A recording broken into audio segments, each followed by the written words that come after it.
Que ce soit une radio des poumons, un scanner de la tête ou un panoramique dentaire, l'utilité de l'imagerie médicale n'est plus à démontrer. Mais c'est aussi une des principales sources d'exposition au rayonnement ionisant, et ce n'est pas sans risque. C'est pourquoi il est essentiel d'analyser et de suivre cette exposition au cours du temps. Alors comment mène-t-on cette analyse? Que nous apprend-elle sur l'exposition des Français et quelles sont les populations les plus sensibles? Pour répondre à toutes ces questions, nous allons recevoir deux scientifiques de l'ASNR. On accueille tout de suite notre premier invité, c'est parti.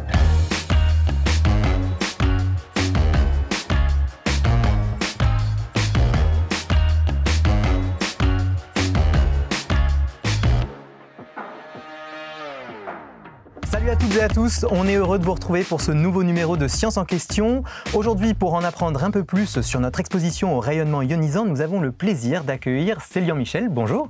Bonjour Jean. Alors Célian, vous êtes expert en radioprotection médicale à l'ASNR. L'ASNR, je vous laisse me dire ce que c'est exactement. C'est l'autorité de sûreté nucléaire et de radioprotection.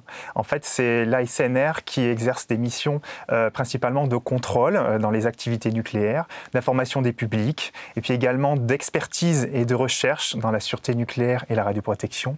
Et me concernant, donc j'interviens sur la partie expertise en lien avec la recherche. Très bien. Et alors concernant justement cette question des rayonnements ionisants, quel est le travail de l'ASNR ? Donc nous faisons des bilans tous les 5 ans de l'exposition des patients en France pour l'imagerie médicale diagnostique, la radiologie, le scanner, la mammographie, etc. Alors, les rayonnements ionisants, en médecine, on a l'habitude de dire qu'on les utilise de deux grandes façons, en radiothérapie et en radiologie. Est-ce que vous pouvez nous expliquer la différence? C'est ça. En radiothérapie, en fait, ce sont des rayons X qui sont utilisés de très haute énergie avec des gros appareils qu'on appelle des accélérateurs de particules. Et donc, le but est de traiter le cancer principalement, donc réaliser un traitement. En radiologie, scanner, radiographie, dans le domaine de l'imagerie médicale, on les utilise, donc c'est des rayons X également, mais de beaucoup plus faible énergie, et dont le but est de faire un diagnostic sur le patient et non pas un traitement. Alors vous utilisez parfois rayons X, rayonnement ionisant, quelle est la différence? Vous pouvez préciser finalement ce que sont les rayonnements ionisants? Donc en fait, les rayons X sont un des types de rayonnements ionisants. Donc en fait, les rayonnements ionisants, ce sont des rayonnements qui vont arracher des électrons aux atomes de la matière et qui vont, comme ça, on dit ioniser. Donc il va y avoir les rayons X, par exemple les rayonnements alpha, bêta, et il y a la radioactivité aussi. Donc la radioactivité, qui est donc émise par certains atomes qui sont dits radioactifs, vont émettre aussi des rayonnements ionisants. Donc c'est d'autres types que les rayons X. Donc c'est des rayons qui traversent la matière et qui interagissent avec? C'est ça, exactement. Le corps, par exemple, ou le béton, pour si on veut atténuer les rayonnements, se protéger, par exemple. Alors, on a testé les connaissances du public sur ce sujet. Pour ça, on a posé une question à nos abonnés sur Instagram. D'après vous, quelle technique d'imagerie n'utilise pas de rayonnement ionisant? Et on leur a proposé plusieurs réponses.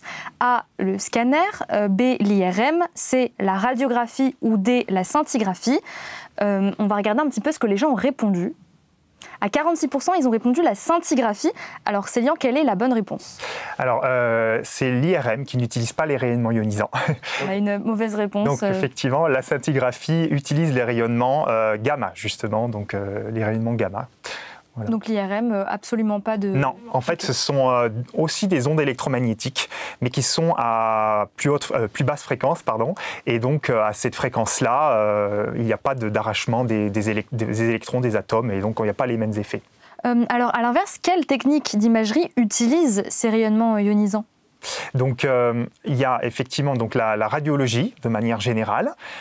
Donc, dans radiologie, ça embarque beaucoup de choses, hein. Il va y avoir la mammographie pour le dépistage, par exemple, du cancer du sein. Il va y avoir la radiologie conventionnelle, par exemple, des radios des membres, du poumon. Il y a la radiologie dentaire, effectivement, chez les dentistes. Hein, on a tous passé une radio panoramique dentaire, pardon. Voilà. Donc, il y a effectivement donc aussi la radiologie qu'on appelle interventionnelle. Donc, ça va être dans des salles, en général au bloc opératoire, où les rayonnements vont être utilisés pour guider le geste chirurgical. Est-ce qu'il y a d'autres examens pendant lesquels on est exposé à des rayonnements ionisants? Oui, il y a effectivement aussi la médecine nucléaire. Dans le sondage, vous parliez de scintigraphie.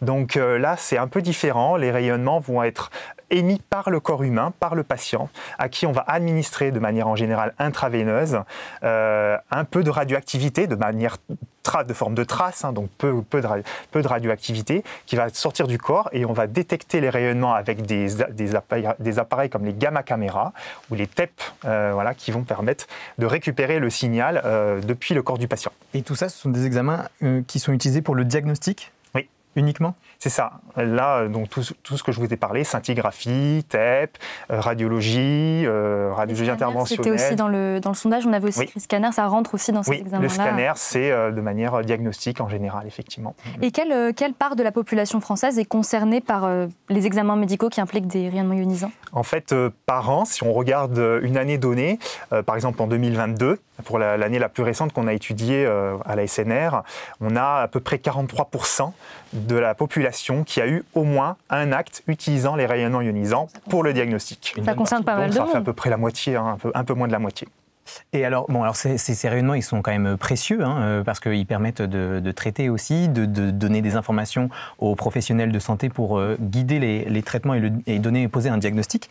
Néanmoins, il faut les utiliser avec précaution parce qu'il peut y avoir un risque. Quels peuvent être les effets sur la santé ? Effectivement, il faut que ce soit justifié. C'est-à-dire qu'il faut que vraiment le médecin prescrive ces examens à bon escient.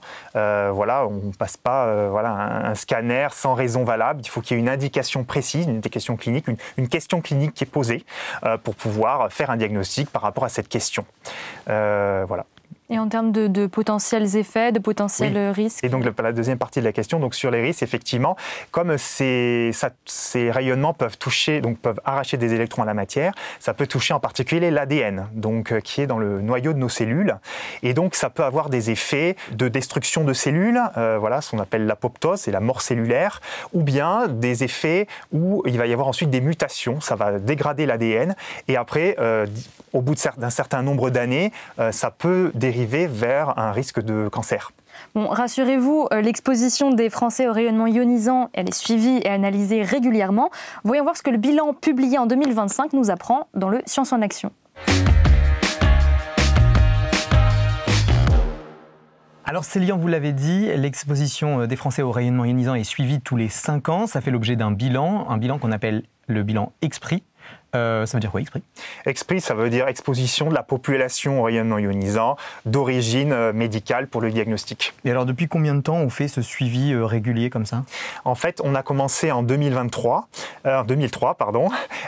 donc il y a un peu plus de 20 ans, où on avait commencé à étudier les données de l'année 2002. Et puis tous les 5 ans, donc 2007, 2012, 2017, et le dernier bilan qui est en cours de parution, 2022.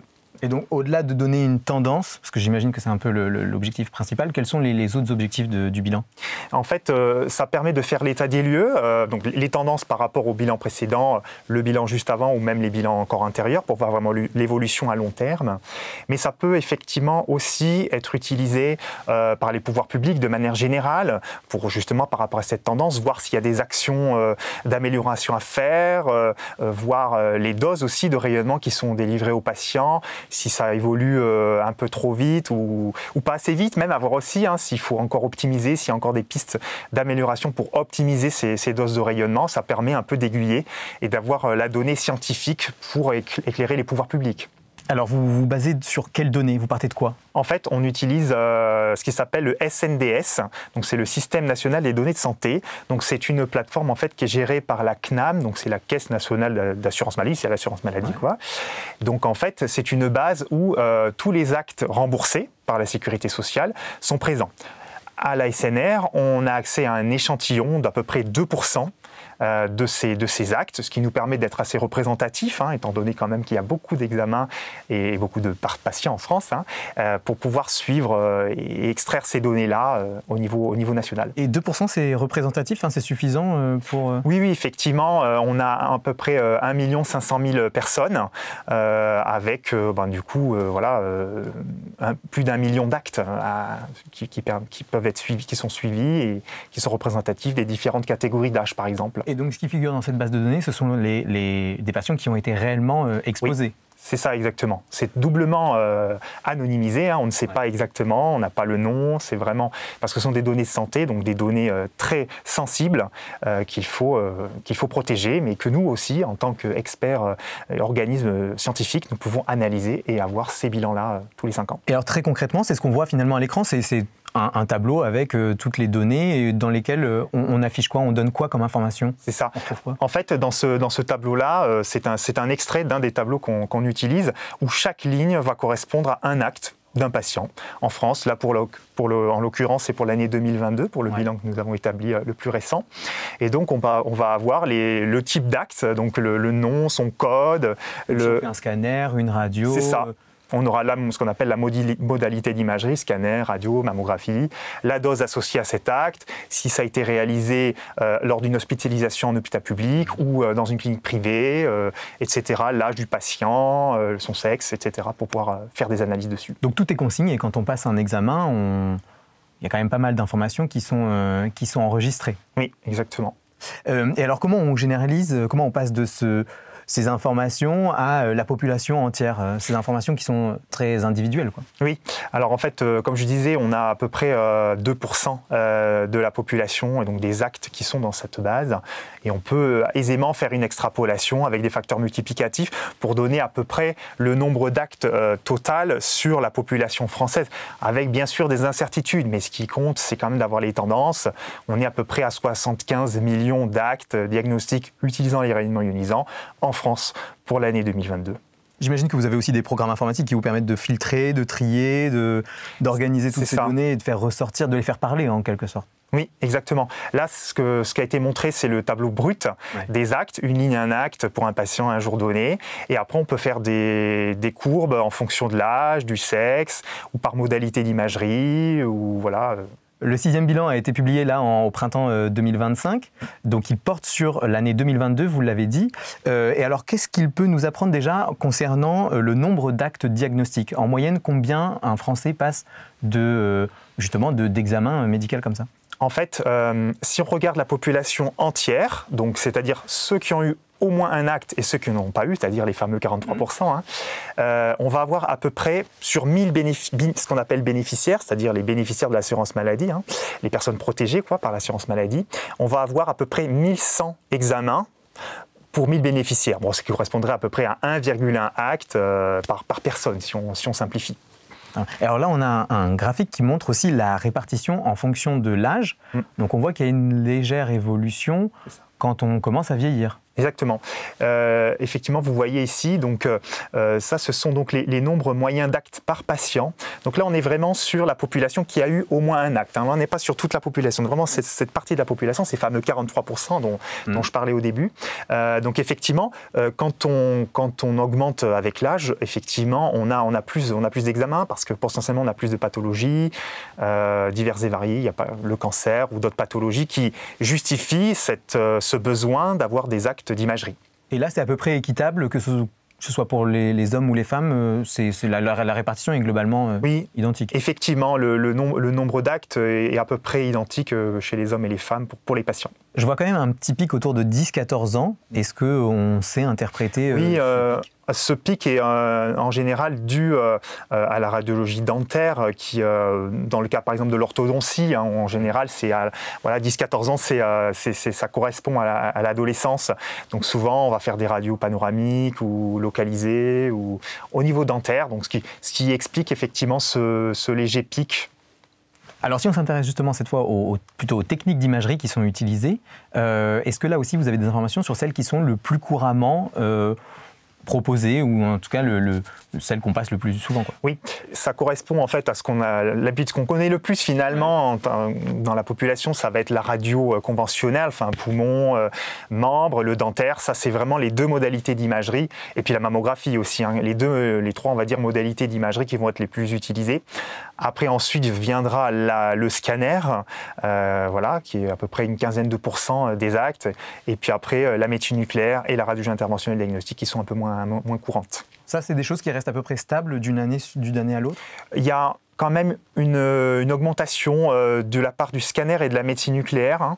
Entre 2017 et 2022, on a eu à peu près 10% sur le scanner, et plus 10% sur le scanner et plus 20% sur la médecine nucléaire.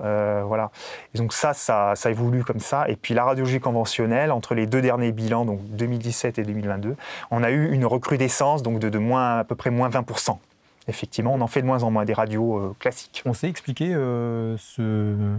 cette évolution? C'est probablement dû au fait que maintenant on a des imageries comme le scanner qui sont 3D, qui apportent beaucoup plus d'informations diagnostiques et tridimensionnelles. On peut séparer vraiment les informations, on n'a plus une projection comme avant. Voilà, on peut voir vraiment les coupes dans le corps du patient pour pouvoir poser un diagnostic. Donc effectivement, c'est sûrement du fait de ces nouvelles technologies qui permettent d'aller plus loin et qui montrent sur cette tendance-là. Alors là, justement, on voit la répartition, donc c'est le type d'imagerie qui est utilisé en fonction de l'âge, pareil, oui. Pour les hommes et pour les femmes. Donc ça suit globalement un peu la même évolution qu'on a vue tout à l'heure. Oui, effectivement, on a toujours ce pic. Sur la catégorie des adolescents, les 10-14 ans. Et quand on regarde, effectivement, on voit bien que le dentaire est fortement représenté. Donc, ce que je vous expliquais tout à l'heure. Donc, c'est cohérent jusque-là.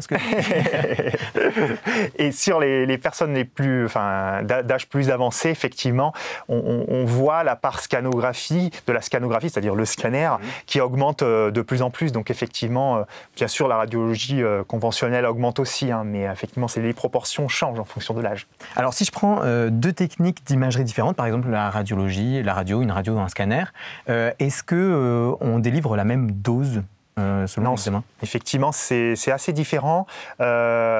Pour donner des ordres de grandeur, avec des unités qu'on a l'habitude d'utiliser, en radiologie classique, conventionnel, on va être de l'ordre du microgré, c'est-à-dire 1 millionième de gré. Le gré est en unité physique de la dose reçue par le corps du patient, de l'énergie déposée à l'intérieur du corps. Donc microgré, 1 millionième, alors qu'on va être plutôt de l'ordre du milligré ou de la dizaine de milligrés pour le scanner.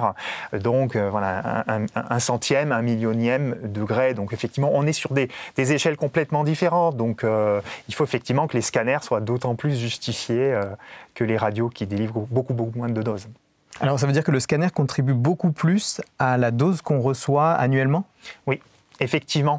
Comme je disais, on a à peu près une quinzaine de % d'actes qui sont pour la modalité scanner, mais elles représentent les 3/4, 75% de la dose au niveau collectif, de la dose délivrée au niveau de la population. Mais alors j'imagine que du coup le choix, vous avez commencé à le dire un peu tout à l'heure, mais le choix d'une technique, ça ne se fait pas au hasard, ça suit des règles bien précises quand même. Oui, il y a notamment un guide en ligne disponible par exemple pour les médecins généralistes ou même peut être utilisé pour les radiologues.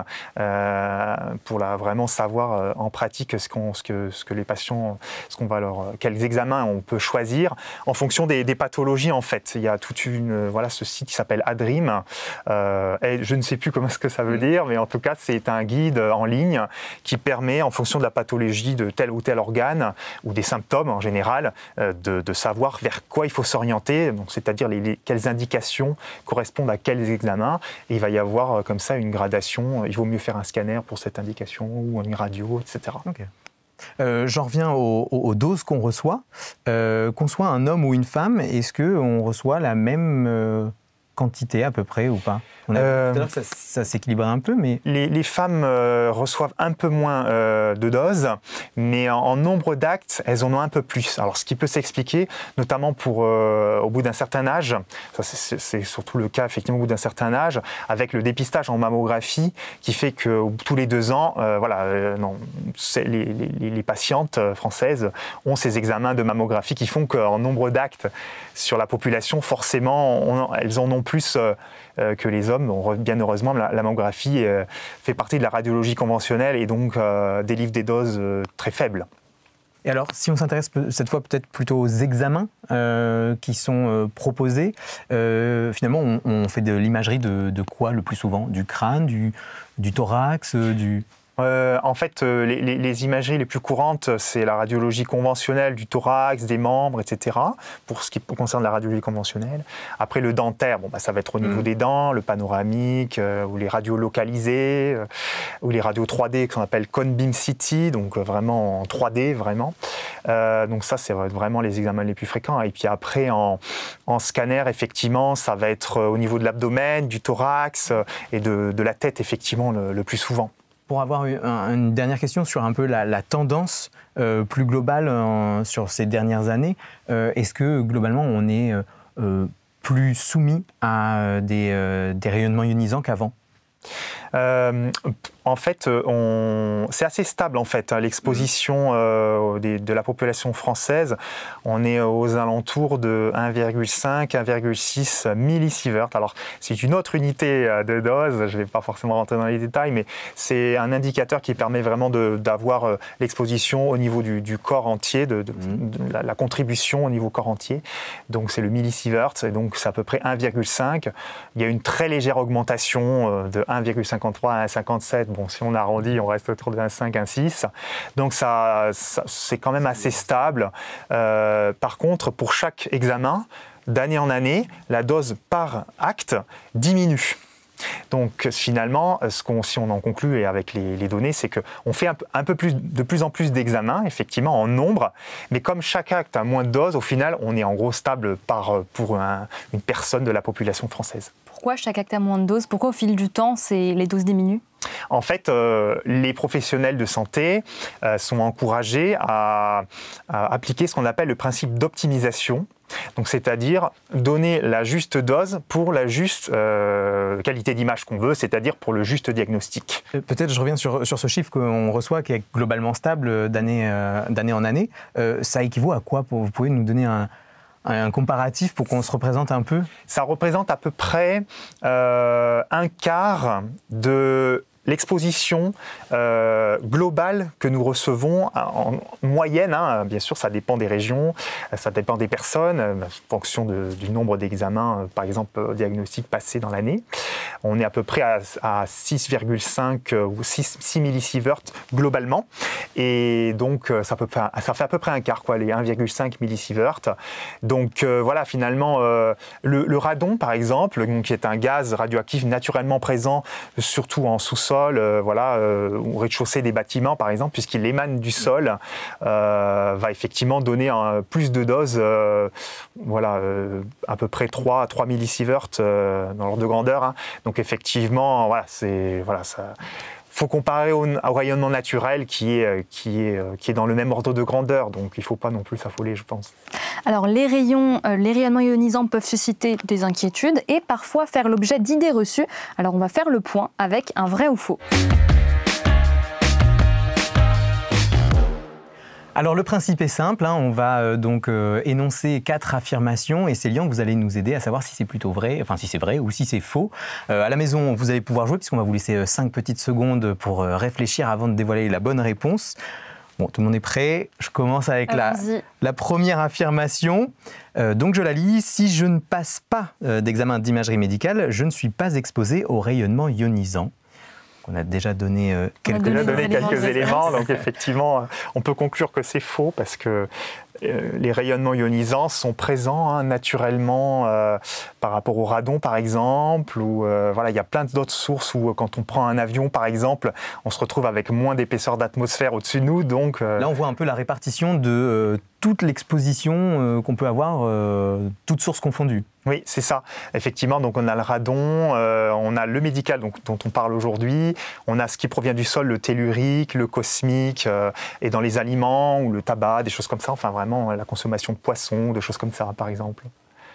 Alors on passe à l'affirmation numéro 2. Si je passe un scanner un jour, je dois attendre avant d'en repasser un autre. Est-ce que c'est plutôt vrai ou est-ce que c'est plutôt faux ? Alors c'est plutôt faux. Bien sûr, chaque acte doit être justifié. Donc c'est le médecin qui est responsable de la justification. C'est ce que je disais tout à l'heure. Il faut qu'il y ait une indication clinique, il faut qu'il y ait une question clinique posée pour que ce soit justifié d'aller par exemple passer un scanner ou une radio. Est-ce parfois on peut aussi se passer de repasser un examen parce qu'on en a fait un il n'y a pas très longtemps et du coup on pourrait peut-être trouver des indices sur cet examen-là aussi. Oui, éventuellement, si on peut donner les images, si c'est par exemple un cliché de radio et que ça a été il y a 3 jours par exemple, si on peut éviter de le repasser, pourquoi pas apporter les images, si le patient apporte les images. Bon, après, ça dépend aussi de ce qu'a besoin le radiologue. Voilà. Il faut quand même toujours privilégier le bénéfice qu'apportent ces rayonnements. Donc, ils doivent être justifiés et donc utilisés à bon escient. Mais il n'y a pas de question temporelle, d'attente. Voilà, on considère par défaut que la dose se cumule, qu'elle soit à long terme ou si on a 2 examens passés avec vraiment beaucoup de délai ou pas, mais on considère que le cumul doit être quand même pris en compte. Mais la justification prévaut et le bénéfice en général est positif pour le patient. Alors, 3e affirmation, les examens d'imagerie ne doivent pas être prescrits aux femmes enceintes. Alors voilà, plutôt vrai, plutôt faux. Alors, plutôt faux, même faux. Donc, dans la manière dont a été formulée la question, on est quand même sur une interdiction dans la question, mais c'est faux. Effectivement, il y a une vigilance à avoir par rapport à l'utilisation des examens d'imagerie médicale au rayonnement ionisant. Je ne parle pas d'IRM, donc, vous aurez compris. Mais il faut effectivement que ce soit particulièrement justifié pour les femmes enceintes. Il peut y avoir un besoin pendant 7 ans de grossesse. Parfois, ça peut être décalé. Si ça peut être décalé, tant mieux après la grossesse. Mais si ça ne le peut pas et que le bénéfice est bien justifié, il ne faut pas hésiter à le faire. 4e et dernière affirmation, après une scintigraphie, je reste radioactif longtemps et il y a un risque pour mon entourage. Donc on a expliqué un petit peu plus tôt en quoi consistait la scintigraphie. Est-ce que c'est vrai ou est-ce que c'est faux? Alors c'est faux. La scintigraphie, donc on va, comme je le disais en début d'émission, on a un médicament en fait qui est radioactif, qui est administré principalement en intraveineux chez le patient, mais ce sont des traces, donc ce sont vraiment un peu de radioactivité, et donc, donc on reste un peu radioactif quelques heures, mais le patient élimine principalement par les urines, ça va assez vite, et puis l'atome radioactif se désintègre aussi, donc il y a à la fois une élimination biologique et une décroissance physique qui font qu'on reste radioactif assez peu longtemps et qu'il y a peu de risques pour l'entourage. Donc pas besoin de s'isoler après un examen de scintigraphie, on peut quand même rentrer chez soi et c'est ça. On n'expose personne. Des consignes peuvent être éventuellement données spécifiquement pour des patients qui seraient dans des conditions particulières, mais de manière générale, et ce sera donné par le service de médecine nucléaire qui réalise l'examen, mais de manière générale, non, il y a peu de consignes d'éviction. Voilà. Merci Célian, on a déjà appris plein de choses très intéressantes. Alors il y a quand même une partie de la population qu'on n'a pas du tout évoquée jusqu'à présent, ce sont les enfants. Alors est-ce qu'ils sont plus sensibles au rayonnement que les adultes? Quelles sont les conséquences sur leur santé et comment adapter les pratiques médicales? On découvre ça tout de suite avec une de vos collègues à l'ASNR, place à l'esprit d'équipe. Bonjour Mario Delbernier, bienvenue sur le plateau de Science en question. Vous êtes médecin et épidémiologiste à l'ASNR et vous avez coordonné l'étude Enfants Scanner qui s'intéresse, comme son nom l'indique, à la santé des enfants qui ont passé un ou plusieurs scanners et qui ont donc été exposés à des rayons ionisants. Alors déjà, posons le contexte. À quelle occasion les enfants sont-ils amenés à passer des scanners ?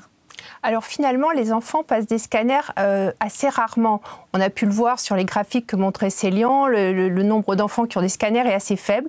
Et c'est souvent dans des contextes d'urgence, de traumatisme, donc de traumatisme crânien.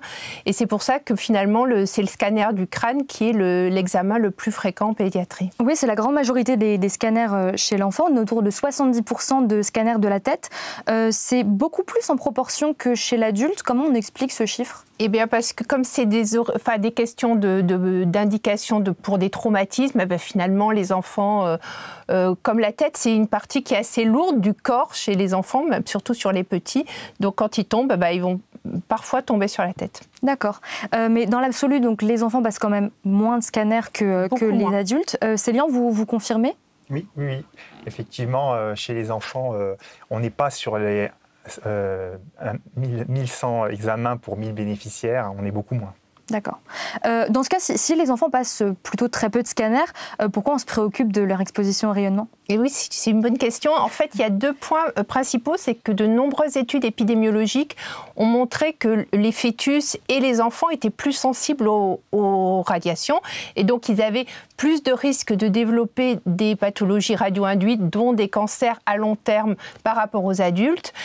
Et en plus, ils ont une durée de vie qui, a priori, est longue. Et donc, ils ont plus de risques de pouvoir développer une pathologie 30, 40 ou 50 ans après l'exposition. Ouais, ils ont toute leur vie ensuite pour développer des pathologies. Mais comment on peut raccrocher finalement cet événement avec une pathologie qui se développe vraiment 10, 20, 30 ans plus tard? Alors c'est une vraie question et c'est difficile à mettre en évidence. Et c'est là qu'interviennent les études épidémiologiques.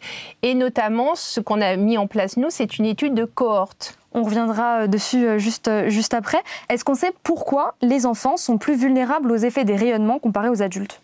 Alors d'une part, il y a le fait que leur organisme est en croissance. Comme l'a dit Célian tout à l'heure, il peut y avoir des dommages au niveau de l'ADN de la cellule qui peuvent entraîner, si la cellule n'est pas bien réparée, des mutations qui peuvent aller vers le cancer. Et donc dans un organisme où il y a une activité cellulaire importante pendant la croissance, donc on peut imaginer que ça va, donc les cellules mutées vont pouvoir peut-être plus évoluer vers un cancer à long terme. Alors pour revenir à l'étude Enfant Scanner, il s'agit d'une étude de cohorte qui est un type particulier d'étude épidémiologique. Est-ce que vous pouvez nous expliquer en quoi ça consiste? Oui, alors donc sur le graphique que vous pouvez voir, donc on choisit un groupe, une population d'études. Alors là, dans notre cas, c'est les enfants. Et on va avoir des enfants plus ou moins exposés au scanner. Alors nous, on a choisi tous les enfants sont exposés au scanner, mais il y en a qui ont eu un scanner, d'autres qui ont pu avoir 2, 3 ou 4 scanners. Après, on les suit dans le temps et en fait, on va regarder qui développe une maladie particulière dans la population exposée et on va regarder si ceux qui n'ont pas été exposés vont développer dans la maladie aussi. Et donc on peut comparer les 2 groupes et voir si on peut rapporter le fait que le cancer soit lié par exemple à l'exposition au scanner. Est-ce qu'on peut montrer un lien du coup? Voilà. Ok. Cette étude Enfant Scanner, elle a été réalisée en France, mais elle fait partie d'une grande étude européenne qui s'appelle EpiCity.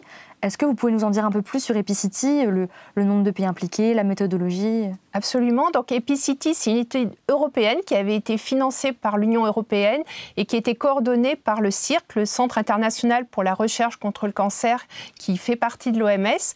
Et donc il y a 9 pays qui sont inclus dans cette étude. C'est environ 1 million d'enfants qui ont été exposés au scanner, donc en Suède, en Angleterre, en France, en Allemagne, enfin voilà, dans différents pays, et qui ont été suivis et pour lesquels on a pu estimer le nombre de cancers qui pouvaient être liés à l'exposition au rayonnement ionisant et particulièrement à l'exposition au scanner. C'est ce qu'on a regardé comme type d'exposition dans la cohorte. Depuis tout à l'heure, on utilise le mot enfant, mais on n'a pas vraiment défini la tranche d'âge. Donc par exemple, pour EpiCity, de quel âge à quel âge, quels sont les âges des sujets? Alors c'est une bonne question parce qu'en fait, ce n'est pas exactement que des enfants, ils ont entre 0 et 22 ans. Donc c'est des enfants et des grands jeunes enfants. Adultes. Voilà. Et donc là, le principe, si je comprends bien, c'est que vous avez récupéré les données médicales de ces enfants.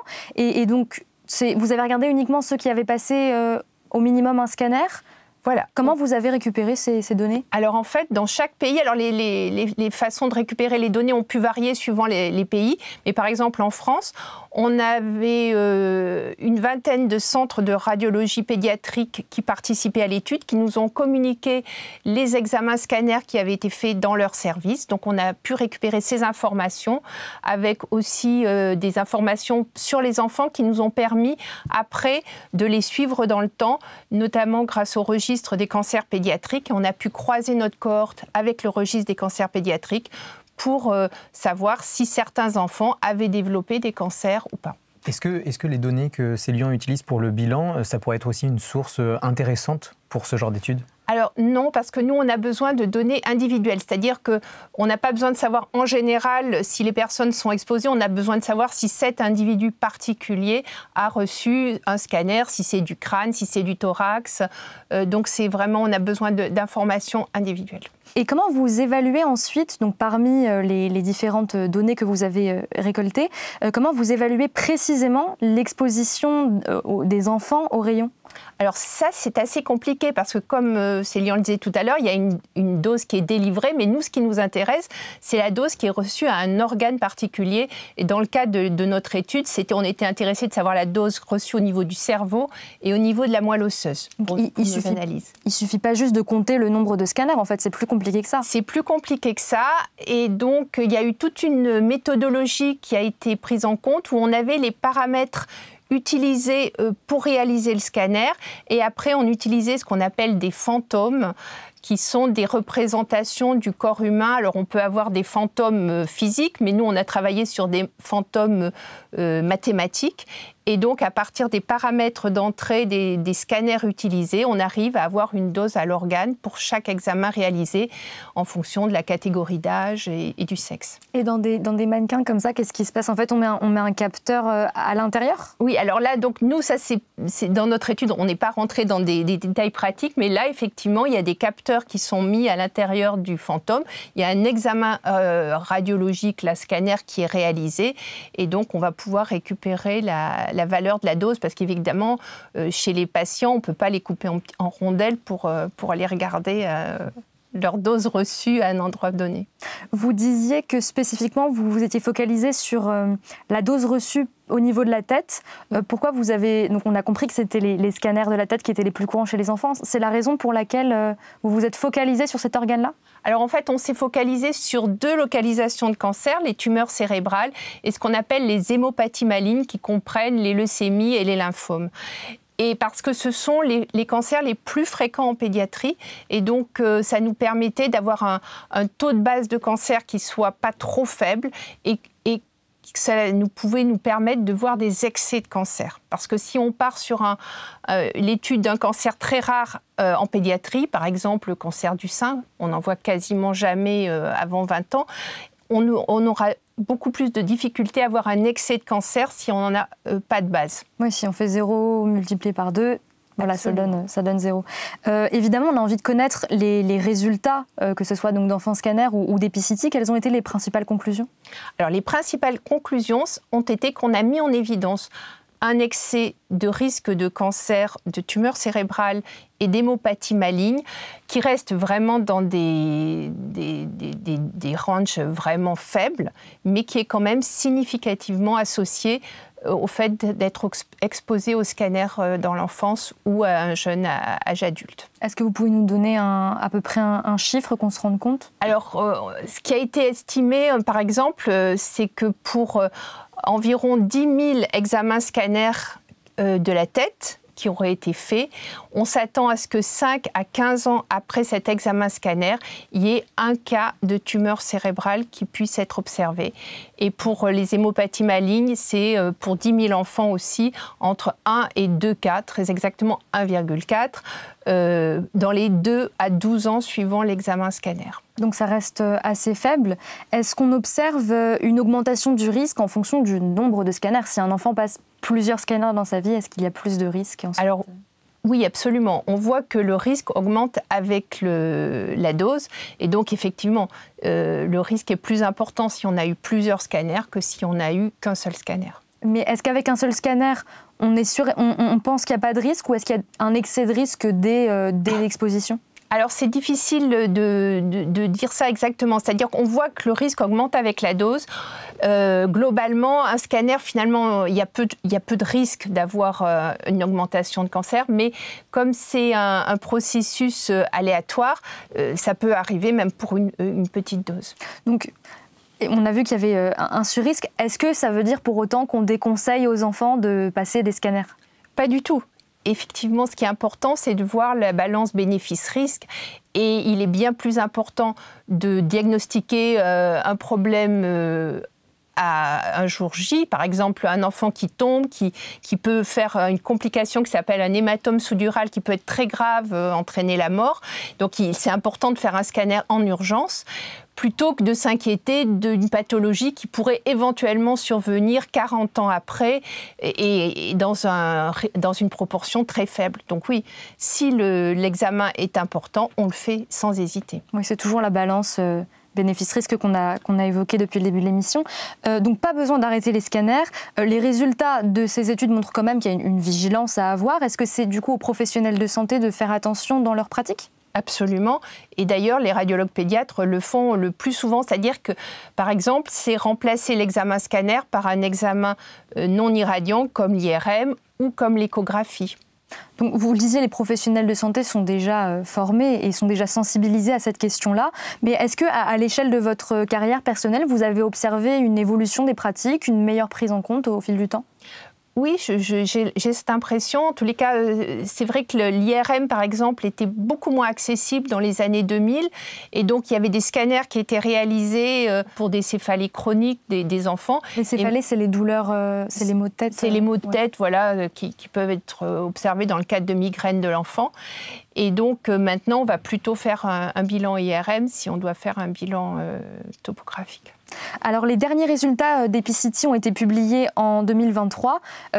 Finalement, c'est quoi la suite ? Est-ce que d'autres études sont prévues sur l'exposition des enfants aux rayons, peut-être pour d'autres examens, par exemple ? Absolument. Donc cette étude, j'espère qu'elle se continuera dans le temps, Epicity, mais on a d'autres types d'expositions qui sont aussi importantes à regarder. Notamment, on a une étude en cardiologie interventionnelle.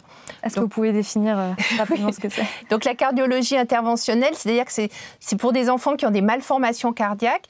Et les cardiologues interventionnels pédiatriques arrivent à traiter la malformation cardiaque sans opérer, sans ouvrir le cœur, en passant un cathéter à travers les vaisseaux, et donc jusqu'au cœur. Et pour passer ce cathéter, ils cèdent des rayons X, et donc ils regardent avec des radios répétées si le cathéter avance bien dans les vaisseaux. Et donc ça entraîne une irradiation de l'enfant qui est globalement relativement faible, mais qui, si la procédure est complexe, peut être plus longue, et on arrive à des expositions qui sont de l'ordre de celles qui sont observées pour les scanners. Donc on a une étude en cours là-dessus, mais est-ce qu'on a des résultats déjà à l'heure actuelle ? Alors on a une étude française qu'on a mis en place qui s'appelle l'étude Coccinelle, qui n'a pas montré d'excès de risque dans cette population, mais on a une étude plus large au niveau européen qui s'appelle l'étude harmonique, où là, il y a 7 cohortes nationales qui sont incluses. Et donc là, on aura une plus grande puissance statistique et on pourra estimer les risques avec plus de confiance dans nos résultats. Donc on verra bien, mais vous veillez au grain, quoi. Absolument. Merci Marie-Odile. Alors nous, on est allé questionner les gens dans la rue pour savoir s'ils avaient une petite appréhension avant de passer des examens irradiants et même voir s'ils calculaient la dose qu'ils recevaient chaque année. Écoutez leurs réponses. Non, pas du tout. Je sais que c'est contrôlé, donc j'ai pas de souci à me faire. Et non, c'est infinitésimal. C'est rien du tout. Il y a plus de risques à respirer l'air de Paris que pour faire une radio. Oui, j'ai déjà hésité, ouais. Ouais, pourquoi ? Parce que j'ai peur de me prendre des doses de radiation et je sais que c'est mauvais pour la santé et que ça peut apporter, je sais pas moi, le cancer. Moi je m'en fiche en fait. Juste on me dit va faire une radio pour voir qu'est-ce que t'as, je la fais quoi et je me pose aucune question. Sincèrement non. Ouais, non, pas du tout. Pour le coup, dans ça j'ai pas fait gaffe. Non. Moi j'avoue que j'ai jamais pris ça en compte. Après c'est vrai que par contre si je dois y aller plusieurs fois pour une fracture ou pour une maladie qui nécessite ça, je pense que je regarderai quand même. Absolument pas, du coup merci, je vais faire ça ce soir, je suis ravie. Célian, une réaction à chaud à ce que vous venez d'entendre ? Oui, effectivement, on voit que dans l'ensemble, les gens sont assez rassurés parce que c'est suivi. Bon, on l'a vu tout à l'heure, effectivement, grâce aux études qu'on mène Expri ou Epicity, expliquées par Marie-Odile, ma collègue.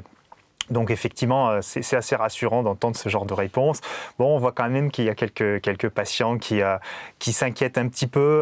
Voilà, une patiente notamment là qui s'inquiète un petit peu. Bon, c'est légitime parce que voilà. Concernant la dose, le suivi de la dose, j'ai l'impression qu'ils ne sont pas forcément tous au courant. En tout cas, c'est un peu ce qui est ressorti quand on les a rencontrés dans la rue.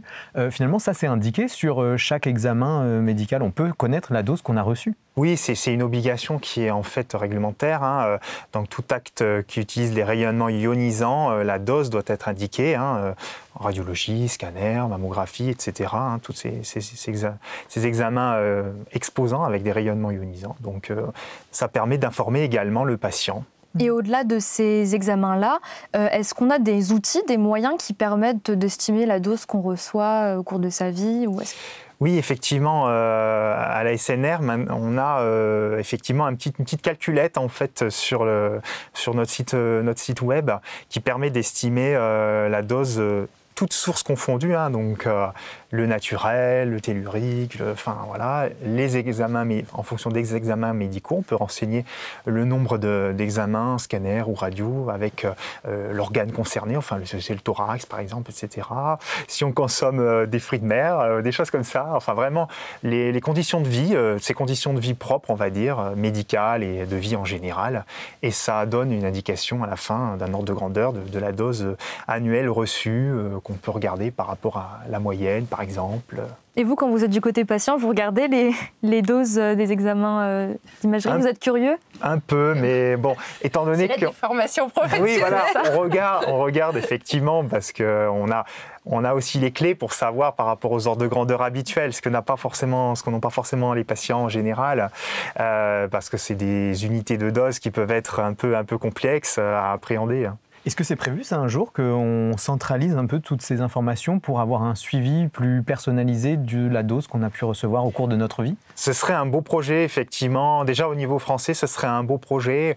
Il y a eu des initiatives régionales, déjà, de logiciels de dose, hein, qu'on appelle DAX. Hein, en anglais, ça veut dire système de dose pour stocker les doses, les informations sur les doses des patients. Il y a eu des initiatives régionales, je sais, mais à l'heure actuelle, pour la France, il n'y a pas de système en place, mais ça pourrait être effectivement utile en complément des études EXPRI qu'on mène pour avoir aussi vraiment le suivi, non pas que de 2%, mais de l'ensemble de la population par rapport au rayonnement reçu en diagnostic, par exemple. Super, bon maintenant on va s'intéresser à votre parcours à tous les deux. Comment vous en êtes arrivés ici? Par quel chemin vous êtes passés? On découvre ça dans la séquence en coulisses. Alors cette séquence, elle commence toujours par un petit défi. On va vous laisser à chacun 30 secondes pour nous présenter vos parcours respectifs. C'est 30 secondes montre en main, attention. Célian, c'est vous qui passez le premier. Est-ce que vous êtes prêts? Oui. Bon alors c'est parti. Donc je suis physicien médical de formation. Donc en fait j'ai travaillé dans les hôpitaux à l'Institut Gustave Roussy à Villejuif et à l'Institut Curie à Saint-Cloud pendant 5 ans avant d'arriver à l'époque à l'IRSN, qui était l'Institut de radioprotection de sûreté nucléaire, qui est devenu l'ASNR maintenant depuis quelques mois. Voilà, auparavant j'ai commencé des études de classe prépa générale et de magistère de physique fondamentale. Voilà. Est-ce que vous voulez rajouter quelque chose? Non, c'est bien, c'est l'essentiel. Bon, bravo. Marie-Odile, c'est à vous. Même règle, 30 secondes pour vous présenter. Dès que vous êtes prête, on lance le chrono. Est-ce qu'on peut y aller? C'est bon. Top chrono. Alors moi, c'est ma prof de biologie en terminale qui m'a donné vraiment la passion de la génétique, de la recherche. Et j'ai décidé de suivre un double cursus médecine et recherche. Et donc, je suis endocrinologue. Et pour la recherche, j'ai choisi l'épidémiologie, donc qui est l'étude des maladies et de ses facteurs de risque. Et après avoir travaillé une partie à l'hôpital, maintenant, je suis à l'IRSN depuis 2005. Voilà, dans le laboratoire d'épidémiologie. Désormais, du coup, devenu ASNR. Absolument. Parfait. Merci à tous les deux. On a encore quelques petites questions à vous poser. Déjà, donc, vous avez tous les deux exercé dans le milieu hospitalier avant de rejoindre l'ASNR. Donc, Célian comme physicien médical, vous l'avez dit. Marie-Odile comme médecin endocrinologue. Qu'est-ce qui vous a amené tous les deux à changer de métier? Célian, par exemple. J'avais fait 5 ans à l'hôpital en tant que physicien médical. Principalement, quelles étaient mes missions? C'était contrôler les appareils qui émettent ces rayonnements ionisants. Donc les scanners, moi j'étais plutôt dans l'imagerie médicale, donc les scanners, la médecine nucléaire avec la scintigraphie, donc ces fameuses gamma caméras qui récupèrent le signal émis du patient, les rayons gamma. Voilà, il y avait différents projets sur des logiciels de récupération de la dose dont on a un peu parlé, au niveau local. Et j'avais eu cette opportunité de travailler à ce moment-là, du coup, au niveau national, à l'IRSN, pour avoir une autre vision des choses et pouvoir aussi avoir un impact, pas que au niveau local, à l'hôpital où j'exerçais, mais au niveau vraiment national, pour améliorer les processus, voilà, pour participer à la radioprotection des patients au niveau France, et pourquoi pas, et ce qui est le cas maintenant, à travailler avec certains homologues européens dans des groupes de travail, par exemple. Et vous, Marie-Odile? Alors moi, dès que j'ai travaillé à l'hôpital, j'avais quand même une partie recherche. J'ai toujours fait les deux. Et j'ai gardé la partie hôpital jusqu'à relativement récemment. Et là, ça fait maintenant 7 ou 8 ans que je n'ai plus qu'une activité de recherche, parce que c'est difficile de mener les deux de front. Mais j'aime beaucoup aussi la pratique médicale. Et des fois, ça me manque un peu. Donc, je suis contente de faire mes études en milieu médical. Ça me permet de rester en contact avec les professionnels. Et qu'est-ce qui vous plaît aujourd'hui dans votre métier ? Alors moi, ce que j'adore, c'est la possibilité de se poser des questions et de mettre en place les outils pour répondre à ces questions et de connaître plus les problèmes, de savoir est-ce que les cancers sont liés aux expositions, quelle population, est-ce que c'est plus chez les femmes, chez les hommes. Il y a une curiosité. Voilà, tout ça m'intéresse beaucoup. Et pour vous, Célian ? Moi, ce qui m'intéresse, c'est vraiment, comme je disais un peu, de participer à avoir un impact sur la population, voilà, sur les patients. Travailler à plus grande échelle. Oui, c'est ça, travailler à plus grande échelle et pouvoir. C'est vrai que je m'intéresse depuis longtemps aux questions de la santé, forcément, ayant travaillé à l'hôpital. Et c'est vrai que faire des choses pour les patients, pour les gens, c'est ce qui m'intéresse en fait. C'est vraiment avoir un impact positif sur la société, pour les questions en tout cas de santé à mon échelle. Marie-Odile, en préparant cette émission, vous m'avez dit que vous aviez travaillé 1 an dans un laboratoire renommé aux États-Unis. C'était en 2016. Qu'est-ce que vous retenez de cette année là-bas ? Alors, c'était une année vraiment extraordinaire pour moi. Alors, ça a été très angoissant à l'idée d'y aller parce que je me dis, oh là là, je ne serai jamais à la hauteur, et, ça va être trop difficile. Et puis finalement, voilà, j'y suis arrivée, j'en étais très contente et c'était vraiment intéressant aussi de travailler avec des homologues américains, de voir leur façon de travailler qui est quand même assez différente de la nôtre. Donc, et puis, qu'est-ce qui change justement ? Est-ce qu'il y a une différence de méthode ou d'ambiance ? Alors oui, alors je trouve qu'il y a une différence de méthode dans le sens où j'ai l'impression qu'en France, nous, on discutait plus en amont des projets qu'aux États-Unis, on faisait les choses et puis après, c'était discuté en aval. Mais ça, bon, c'est mon expérience personnelle. Je ne sais pas si c'est comme ça pour tout le monde. Et puis, c'était super de partir en famille, de vivre à la vie américaine. C'était sympa. Et en termes de relations avec les autres, avec les collègues, d'ambiance dans les laboratoires, est-ce qu'il y a une grosse différence entre la France et les États-Unis par exemple ? Alors, évidemment, c'est difficile. Je suis restée qu'1 an aux États-Unis, donc j'ai trouvé que c'était pas si évident de m'intégrer. Enfin, voilà, les personnes, tout le monde était en train de manger devant son ordinateur à midi. Et c'est vrai que, bon, nous, l'ambiance dans le laboratoire est très sympa. Et donc, j'étais contente de rentrer, de retrouver mes collègues. Oui. Alors, en parlant d'ambiance, Célian, vous êtes arrivée à l'ASNR fin 2019, donc en plein contexte de Covid. J'imagine que ça n'a pas dû être facile de créer des liens à ce moment-là. Comment vous l'avez vécu ? J'ai eu la chance quand même, étant arrivé début novembre, d'avoir au moins, un peu moins de 6 mois, effectivement, jusqu'à mi-mars, où notre président nous avait annoncé le confinement. Donc j'ai quand même pu commencer à tisser des liens, mais c'est vrai qu'après, on a commencé des études sur la médecine nucléaire en avril 2020. Donc effectivement, ça a été des études surtout à faire chez soi, avec des réunions en visio, comme tout le monde.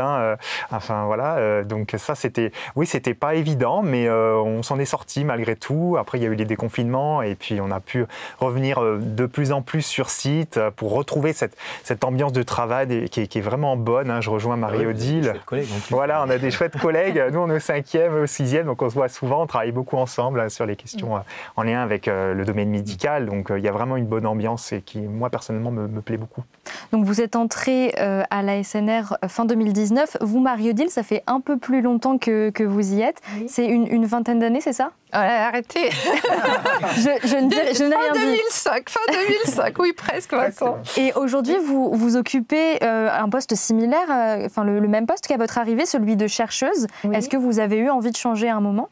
Alors non, j'étais contente de partir aux États-Unis pour travailler dans un autre contexte, mais moi, je suis très, très heureuse de faire de la recherche, de rester au niveau technique, de monter les études, d'analyser les résultats. Donc voilà, j'ai plus maintenant un rôle aussi d'expert dans le domaine, mais je reste à mon niveau. Je n'avais pas du tout envie de monter dans la hiérarchie, d'avoir un rôle plus de management. Je suis très contente avec... Vous préférez rester dans le concret? Voilà, je préfère rester dans le concret. Et alors, si vous aviez un temps illimité, puis surtout un financement illimité, est-ce qu'il y a un projet en particulier, une thématique que vous aimeriez creuser, approfondir? Ah oui, ça, bien sûr. Je pense que je pourrais avoir plein d'idées, mais comme ça, là, vous me prenez un peu au dépourvu, mais j'aimerais bien travailler sur la santé des femmes, parce que je trouve que finalement, elle est moins étudiée que la santé des hommes. Et donc, voilà, c'est vrai qu'on a un projet que j'aimerais bien pouvoir monter, qui est sur la fertilité des femmes après le traitement par le radioïode dans le cancer de la thyroïde. Et bon, on attend de savoir si on va avoir des financements. Donc ça permettrait de lever ces barrières-là. Voilà, et... oui. Le message est passé. C'est ça. Et vous, Célian, dans 15 ans, où est-ce que vous vous voyez? Est-ce que vous pouvez vous projeter déjà? C'est pas une question facile à répondre, c'est sûr, parce qu'il y a toujours, quand on est en tout cas à la SNR, en tant qu'expert, ou vraiment on a une posture d'expert au niveau national, on se pose la question, est-ce qu'on veut continuer à peaufiner cette expertise, ou est-ce qu'on veut aller vers le management? Donc c'est des questions qui se posent à toute personne, je pense. Marie-Odile aussi, voilà, ne voulait pas le management. Moi, je ne sais pas encore. À l'heure actuelle, je suis bien dans mon poste, j'ai pas envie de changer, donc je vais continuer sur cette bonne lancée, puis l'avenir nous dira. Vous avez le temps de réfléchir. Voilà. Alors avant de se quitter, on vous a demandé de nous partager des recommandations culturelles pour découvrir le sujet autrement. On découvre ça dans la séquence suivante, c'est la reco des invités.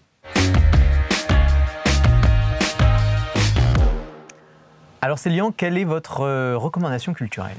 Alors je recommande un podcast qui s'appelle tout simplement Radioprotection.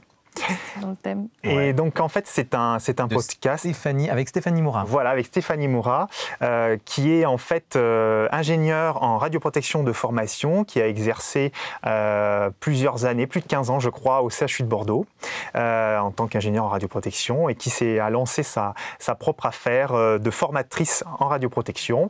Et à peu près à cette période-là, un peu avant de se lancer, elle avait lancé pendant la pandémie, donc voilà, 2020, ce podcast-là que j'ai découvert un peu après coup, mais qui est assez intéressant. C'est des podcasts de quelle durée à peu près? Alors, il n'y a pas de format prédéfini en termes de durée. Parfois, ça va être des interviews, on va dire, enfin des échanges qui peuvent durer 30 minutes, 1 heure, ou parfois ça va être des versions très courtes, 10 minutes sur un point réglementaire. Ce que j'aime bien, c'est que c'est assez varié.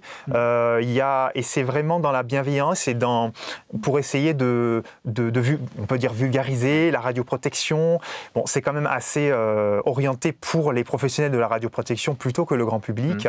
Mais en tout cas, c'est surtout sur la radioprotection pour le domaine médical, principalement, puisqu'elle exerce pour le domaine médical. Et donc, il y a des conseils aussi sur l'entrepreneuriat, puisqu'elle a lancé sa propre affaire.